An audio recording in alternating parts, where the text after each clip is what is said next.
நம்ம வளர்ச்சியை தடுக்கிறதுக்கு வெளியே இருந்தெல்லாம் ஆளை கூட்டிட்டு வரணும்னு அவசியம் கிடையாது. நமக்குள்ளேயே சில நம்பிக்கைகள் இருக்கும், நம்ம கிட்டயே சில பழக்கங்களும் இருக்கும். அதுவே நம்ம வளர்ச்சியை தடுத்துரும். அப்படி நமக்குள்ள இருந்து நம்மளையே கெடுக்கிற நம்பிக்கைகளையும் பழக்கங்களையும் தான் இன்னைக்கு நான் உங்களுக்கு அடையாளம் காட்ட போறேன். வணக்கம் and welcome to apple box. உங்க கூட பேசிட்டு இருக்கிறது சபரி. முதல் காரணி, நம்ம வளர்ச்சியை தடுக்கிற முதல் காரணி தவறான இடத்துல கொடுக்கிற கடின உழைப்பு. இதை விளக்குறதுக்காக நம்ம எடுத்துக்கிட்ட கதை உழைப்பாளியும் பாறையும். ஒரு ஊர்ல ரொம்ப கஷ்டப்பட்டு உழைக்கக்கூடிய ஒரு உழைப்பாளி இருந்தான். அந்த உழைப்பாளி தினக்கூலிக்கு வேலைக்கு போயிட்டு இருந்தான். அதாவது நிரந்தரமா வேலை இருக்காது, ஒவ்வொரு நாளும் உழைச்சு ஒவ்வொரு நாளும் கிடைக்கக்கூடிய கூலியை வச்சுதான் அவன் சாப்பிடணும். அப்படி இருக்கும்போது அவனுக்குள்ள ஒரு ஆசை வருது, நம்ம இப்படி தினக்கூலியா இருந்தா சரி வராது, இந்த ஊர்லயே ஒரு நல்ல கடையா பார்ப்போம், அந்த கடையில போய் வேலைக்கு சேருவோம், ஒரு மாசம் பூரா நிலையான வேலை இருந்துச்சுன்னா, மாசம் மாசம் சம்பளம் வந்துச்சுன்னா நமக்கு நல்லா இருக்கும் அப்படின்னு. அதனால அவன் என்ன செய்யறான், அந்த ஊர்ல இருக்கக்கூடிய ஒரு கடை தெருவுக்கு போறான். அந்த கடை தெருவுல இருந்த ஒவ்வொரு கடைக்கா போய் வேலை கேட்கிறான். ஆனா அங்க இருந்த யாருமே அவனுக்கு வேலை கொடுக்கறதா இல்ல. நீ யாருன்னே தெரியல, உனக்கு சிபாரிசு கிடையாது, முன் அனுபவம் கிடையாது, இப்படி ஏதாவது காரணத்தை சொல்லி அவங்க யாருமே அவனுக்கு வேலை கொடுக்கல. இப்படியே ஒவ்வொரு கடையா தேடிட்டு இறுதியாக அந்த தெருவுல இருந்த கடைசி கடைக்கு அவன் வரான். அந்த தெருவுல இருந்ததுலயே கொஞ்சம் பெரிய கடை அந்த கடை தான். ஆனா அந்த கடையுடைய முதலாளி முன்னாடி மத்தவங்க எல்லாம் பேசுனாங்கல்ல, அந்த மாதிரி எல்லாம் பேசல. அவருக்கு அனுபவம் தேவைப்படல, சிபாரிசு தேவைப்படல, எதுவுமே தேவையில்லை.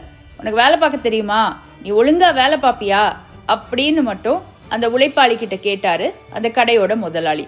இவன் தான் கஷ்டப்பட்டு உழைக்கக்கூடிய நபர் தானே. ஆமாங்க ஐயா, நான் நல்ல வேலை பார்ப்பேன், என்னை நம்பி வேலை கொடுங்கன்னு சொன்னா அந்த முதலாளி கிட்ட.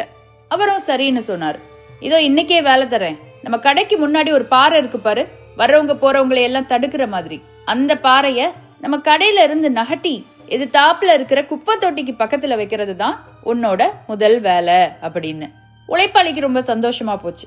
எப்படியோ வேலை கிடைச்சிருச்சு, அவர் சொல்றத நம்ம உடனே செஞ்சிடணும் அப்படின்னு நினைச்சுக்கிட்டு அவன் என்ன பண்றான், அந்த பாறை பக்கத்துல போறான், அதை நகட்டுறதுக்கு முயற்சி செய்யறான். நகட்டும் போதுதான் அவனுக்கு தெரியுது, அவன் நினைச்ச அளவுக்கு சுலபமான ஒரு பாறை அது கிடையாது அப்படின்னு. அவனும் தள்ளுறான், அது நகர்வேனாங்குது. 1 மணி நேரம் தள்ளுனதுக்கு அப்புறம் தான் 1 அடி 2 அடியே நகருது. ஆனா இவன் விடுறதாலாம் இல்ல, அவனுக்கே கஷ்டப்பட்டு இப்பதான் வேலை கிடைச்சிருக்கு, கொடுத்த முதல் வேலையையும் செய்யாம விட்டா என்ன நினைப்பாரு முதலாளி. அதனால தள்ளுறான், அந்த நாள் முழுசும் தள்ளி அந்த பாறையை கொண்டு போய் எங்க வச்சாச்சு, குப்பை தொட்டி பக்கத்துல வச்சாச்சு. உழைப்பாளி முகத்துல ஒரே சந்தோஷம்.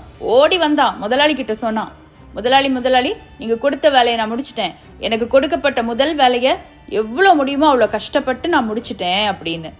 அதுக்கு அந்த முதலாளி என்ன சொன்னாரான்னு தெரியுமா, ஏன்பா காலையில இருந்து சாயங்காலம் வரைக்கும் பாறையை உட்கார்ந்து நகட்டிட்டு இருந்தியே, அது பக்கத்திலேயே ஒரு கம்பி கிடந்தது பாத்தியா, அது பக்கத்திலேயே ஒரு நெம்புகோல் கிடந்தது பாத்தியா, அந்த நெம்புகோலை வச்சு அந்த பாறையை தள்ளி இருந்தா வெறும் 1/2 மணி நேரத்துல அதை நகட்டி முடிச்சிருக்கலாமே, தெரியாதா? அப்ப இப்படிதான் என் கடையிலையும் கஷ்டப்பட்டு வேலை பார்க்கறேன்னு சொல்லி 1 மணி நேரத்துல பார்க்க வேண்டிய வேலைய 9 மணி நேரம் பாப்பியான்னு. அந்த இடத்துல அந்த உழைப்பாளிக்கு புரிஞ்சுச்சான், அதிகமா கஷ்டப்பட்டு உழைக்கிறதுனாலயோ அதிக நேரம் உழைக்கிறதுனாலயோ ஒருத்தர் முன்னேறிட முடியாது. ஒரு வேலையவே சுலபமா எப்படி பாக்குறதுன்னு தெரிஞ்சுக்கிட்டு அதுக்கப்புறம் அதை பார்த்தாதான் முன்னேற முடியும்னு. இன்னைக்கு நம்மள நிறைய பேருக்கும் கூட அதிக நேரம் ஒரு வேலையை பார்த்தாலோ அல்லது ரொம்ப கஷ்டப்பட்டு ஒரு வேலையை பார்த்தாலோ தான் முன்னேற்றம் கிடைக்குங்கிற நம்பிக்கை இருக்கு. ஆனா ஒரே வேலையையே 2-3 விதமா பண்ண முடியுங்க. எந்த ஒரு வேலையை பண்றதுக்கும் சுலபமான ஒரு வழிங்கிறது கண்டிப்பா இருக்கும். அந்த வழியை நம்ம தேடி கண்டுபிடிக்கணும். அந்த வழியை கண்டுபிடிக்கிற அளவுக்கு நம்ம அறிவை வளர்த்துக்கணும். அந்த அறிவோடு சேர்ந்த உழைப்பு தான் வளர்ச்சியை தருமே ஒழிய கடின உழைப்பு மட்டுமே வளர்ச்சியை தராது. புரிஞ்சிருச்சா? இனி அடுத்து 2வது காரணியை பார்ப்போம். நம்ம வளர்ச்சியை தடுக்கிற 2வது காரணி பழக்கப்பட்ட வட்டம், கம்ஃபர்ட் ஜோன். இதை விளக்குறதுக்காக நான் சொல்ல போற கதை பஞ்சமும் கடவுள் தந்த வரமும். ஒரு காலத்துல பஞ்சத்தால பாதிக்கப்பட்ட ஒரு ஊர் இருந்துச்சு. அந்த ஊர்ல ஒரு வாலிபன் வாழ்ந்து வந்தான். பஞ்ச காலத்துல உணவு கிடைக்காம கஷ்டப்பட்டான். இப்படி இருக்கும்போது ஒரு நாள் கடவுள் என்ன செஞ்சாரு, அந்த வாலிபன் முன்னாடி வந்து நின்னாரு. என்னப்பா நீ ரொம்ப கஷ்டப்படுறியே, உன் ஊரே பஞ்சத்தால பாதிக்கப்பட்டிருக்கே, நான் வேணா ஒண்ணு பண்றேன், உனக்கு ஒரு வரம் தரேன், உனக்கு என்ன வரம் வேணுமோ கேளு அப்படின்னு அந்த வாலிபன் கிட்ட சொன்னாரு. அந்த வாலிபன் புத்திசாலியா இருந்தா பரவாயில்ல, அவன் ஒரு சோம்பேறி, உழைக்கிறதுக்கு மாற்றப்படுறவன். அதனால அவன் என்ன பண்றான், பஞ்ச காலத்துல நமக்கு வேற என்ன தேவைப்படும், சாப்பாடு தானே தேவைப்படும் அப்படின்னு நினைச்சுக்கிட்டு கடவுளே, எனக்கு சாப்பாடு வேணும். காலையில மத்தியானம் ராத்திரி 3 வேளையும் எனக்கான சாப்பாடு என் வீட்டுக்கே தேடி வரணும் அப்படின்னு ஒரு வரத்தை கேட்டான் கடவுள்கிட்ட. கடவுளும் அப்படியே ஆகட்டும்னு சொல்லிட்டாரு. அடுத்த நாள்ல இருந்து அந்த ஊரே பட்னி கிடந்தாலும் சரி, அவனுக்கு மட்டும் சாப்பாடு வந்துடும். காலையில மத்தியானம் ராத்திரி 3 வேளையும் அவன் வீட்டுல இருந்த ஒரு மேஜை மேல அவனுக்கான உணவு வந்து உட்கார்ந்துரும். அப்புறம் என்ன கொண்டாட்டம் தான். ஒவ்வொரு நாளும் அந்த வாலிபனோட வேலை என்னது? எழுந்திருக்கிறது, சாப்பிடுறது, ஓய்வெடுக்கிறது, எழுந்திருக்கிறது, சாப்பிடுறது, ஓய்வெடுக்கிறது. இப்படியே மாதங்கள் கடந்து போச்சு. சரியா ஒரு 2 வருஷத்துக்கு பிறகு இந்த வாலிபனுக்கு ஒரு ஆசை வந்துச்சு. நம்ம வீட்டு கதவை திறந்தே ரொம்ப நாளாச்சு, இந்த ஊரை சுத்தி பார்த்தோம் ரொம்ப நாளாச்சு, இப்ப போய் பார்ப்போம் ஊர் எப்படி இருக்கு, ஊர் மக்கள்லாம் எப்படி இருக்காங்கன்னு இப்பவாவது போய் பார்ப்போம் அப்படின்னு வாலிபன் என்ன செய்யறான்? கதவை திறக்கிறான், அந்த ஊரை போய் பார்க்கறான். அங்க போய் பார்த்தா அந்த மொத்த ஊருமே மாறி இருக்கு. இது வரைக்கும் அவன் குடிசைகளா பார்த்த வீடுகள் மாடிகளாயிருக்கு, மாடிகளா பார்த்த வீடுகள் மாளிகைகளாயிருக்கு. அந்த மொத்த ஊருமே செல்வ செழிப்பு நிறைந்த ஊராக மாறி இருக்கு. வாலிபனுக்கு ஒரே ஆச்சரியம், என்னடா இது, கடவுள் நம்ம கிட்ட கேட்ட மாதிரி இவங்க கிட்டையும் வரம் ஏதாவது கேட்டுட்டாரா, ஒரே நாள்ல ஊரையே மாத்திட்டாரா அப்படின்னு. அந்த சந்தேகத்தோட ஊர்ல தெரிஞ்சவர் ஒருத்தர் கிட்ட இந்த வாலிபன் போய் கேக்குறான், ஐயா என்ன நடந்துச்சு, நம்ம ஊர்ல பஞ்சம் இருந்துச்சே, இப்ப எப்படி நம்ம ஊர் மாறுச்சு அப்படின்னு. அவங்க என்ன சொன்னாங்க தெரியுமா? என் தம்பி, இவ்வளோ நாள் நீ என்ன மயக்கத்துல இருந்தியா? 2 வருஷத்துக்கு முன்னால ஒரு நாள் பயங்கரமான இடி மின்னல்னு வந்துச்சு, மழை வந்துச்சு. அதுக்கப்புறத்துல இருந்து நம்ம ஊரு செழிப்படைஞ்சு இங்க விளைச்சல் எல்லாம் பெருகி எல்லாருடைய தலைவிதியுமே மாறி போச்சு அப்படின்னு. வாலிபன் அப்படியே திரும்பி பார்க்கறான். தான் இதுவரைக்கும் இருந்த அந்த வீட்டை பார்க்கறான். அந்த ஊர்ல இருக்கிறதுலயே இன்னைக்கு குடிசையாக காட்சியளிக்கக்கூடிய வீடு அந்த வாலிபனுடைய வீடு மட்டும்தான். ஏன்னா அவன் தான் உழைக்கவே இல்லையே, 3 வேளையும் சாப்பாடு கிடைக்குதுன்னு சொல்லி வீட்டுக்குள்ளேயே தானே இருந்தான். இங்க பாருங்க, நம்மளும் நம்ம கம்ஃபர்ட் ஜோன்லயே இருந்தோம்னா அந்த வாலிபனோட நிலைமை தான் நமக்கு. நான் பழகின வட்டத்திலேயே இருந்துக்கிறேன், எனக்கு எது சுலபமா இருக்கோ அதையே செஞ்சுக்கிறேன் அப்படின்னு மாடு மாதிரி ஒரே இடத்த சுத்தி சுத்தி வந்தா வளர்ச்சி இருக்காது. வளர்ச்சிங்கிறதே மாற்றங்களை ஏத்துக்கிறவங்களுக்கும் சவால்களை ஏத்துக்கிறவங்களுக்குமானது மட்டும்தான். இதுவும் புரிஞ்சிருக்கும்னு நினைக்கிறேன்.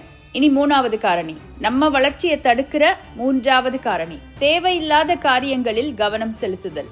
இதை விளக்குறதுக்காக நான் எடுத்துக்கிட்ட கதை மலையில் ஒரு புதையல். ஒரு ஊர்ல ஒரு வாலிபன் இருந்தா. அந்த வாலிபனுக்கு புதையல் வேட்டை மேல பயங்கர ஆர்வம். அவங்க ஊர்லயே ஒரு மலை இருந்துச்சு. அந்த மலையோட உச்சியில புதையல் இருக்கிறதா தகவலும் இருந்துச்சு. அதனால இந்த வாலிபன் என்ன செய்யறான்? கஷ்டப்பட்டு தேடுறான். அந்த புதையலுக்கான வரைபடத்தை கண்டுபிடிக்கிறான். மலை உச்சியில தான் புதையல் இருக்குங்கிறத உறுதி செஞ்சுக்கிட்டு அந்த மலையை ஏறுறதுக்கு தயாராகிறான். பாருங்க, அது ஒரு செங்குத்தான மலை, அதை ஏறுறதே ரொம்ப கஷ்டம். ஆனா புதையல் மேல இருந்த ஆர்வம் இந்த வாலிபனை ஏற வைக்குது. ஏறுறான் ஏறிக்கிட்டே இருக்கான். திடீர்னு பார்த்தா ஒரு பெரிய பாறை. பாறைன்னா சாதாரண பாறை இல்ல, அந்த பாறை முழுசும் வைரக்கல் மாதிரி ஏதோ ஒட்டிக்கிட்டு இருக்கு. அதை பார்த்ததும் இந்த வாலிபனுக்குள்ள ஒரு தடுமாற்றம்.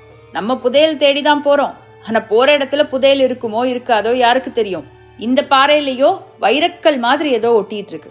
நம்ம ஏன் இந்த கற்களை எடுத்துக்க கூடாது? ஒருவேளை புதையல் கிடைக்கலன்னா கூட இந்த கல்லாவது மிஞ்சுமேன்னு சொல்லி அந்த பாறையில இருக்கிற கற்களை கொஞ்சம் கொஞ்சமா பேர்த்து எடுத்து ஒரு மூட்டை கட்டிக்கிறான். அந்த மூட்டையையும் தூக்கிக்கிட்டே மலையை தொடர்ந்து ஏறுறான். அடுத்து கொஞ்ச தூரம் போனதும் அதே மாதிரி ஒரு பாறை, அதே மாதிரி வைரக்கற்கள் வாலிபன் எடுத்துக்கிறான். அடுத்த ஒரு பாறை, அடுத்த ஒரு பாறை. ஆனா பாருங்க, கொஞ்சம் கொஞ்சமா கல்லை எடுத்து அவன் ஒரு மூட்டை கட்டிக்கிட்டே வரான்ல, அதனாலயே வாலிபனால மலை ஏற முடியாம போகுது. ஒரு கட்டத்துல முடிவு செய்யறான், இதுக்கு மேல மலை ஏறினாலும் அதுல என்ன புதையல் இருந்தாலும் நமக்கு வேண்டாம், நம்ம கிட்டதான் இந்த கற்கள் இருக்கே, இதை வித்து ஏதாவது செஞ்சுக்கலாம் அப்படின்னு. கற்களோடு திரும்புறான் ஊருக்கு. திரும்பி வந்து பார்த்தா வைரக்கற்களை விற்கக்கூடிய வியாபாரிகள் கிட்ட இவன் வச்சிருந்த கற்களை கொண்டு போய் காட்டுனா ஒரு பேரதிர்ச்சி காத்திருக்கு. ஆமாங்க, அவன் எடுத்துட்டு வந்த எதுவுமே வைரக்கல்லே கிடையாது, சாதாரணமாக மினுமினுக்கக்கூடிய கண்ணாடி கற்கள் மட்டும்தான். அந்த இடத்துல அந்த வாலிபனுக்கு வருத்தமா இருந்துச்சான். கஷ்டப்பட்டு போனதும் போனோம், மலை ஏறினோம், மலையோட உச்சிக்கு போயிருந்தா புதையலாவது கிடைச்சிருக்கோம். போற வழியில பாதியில இந்த கல்லை பார்த்து மயங்கி இப்படி ஏமாந்து வந்துட்டோமேன்னு. இன்னைக்கு நம்மள நிறைய பேரும் கூட இதே தவறதாங்க செய்றோம்.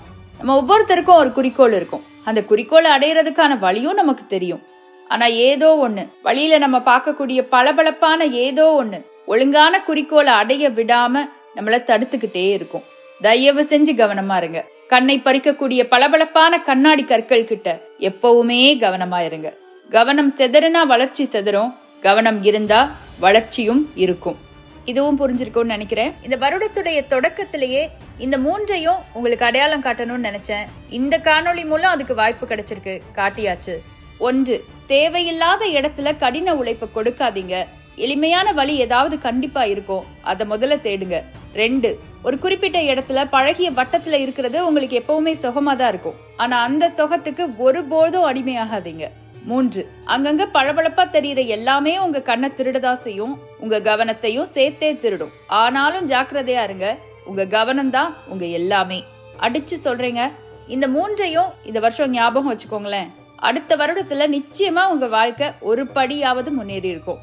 அந்த நம்பிக்கையோட இன்றைய காணொளியை நிறைவு செய்றேன். அடுத்த வாரம் மறுபடியும் ஒரு நல்ல காணொளியோடு சந்திக்கலாம். அதுவரை உங்களிடமிருந்து விடைபெறுவது சபரி. நன்றி, வணக்கம்.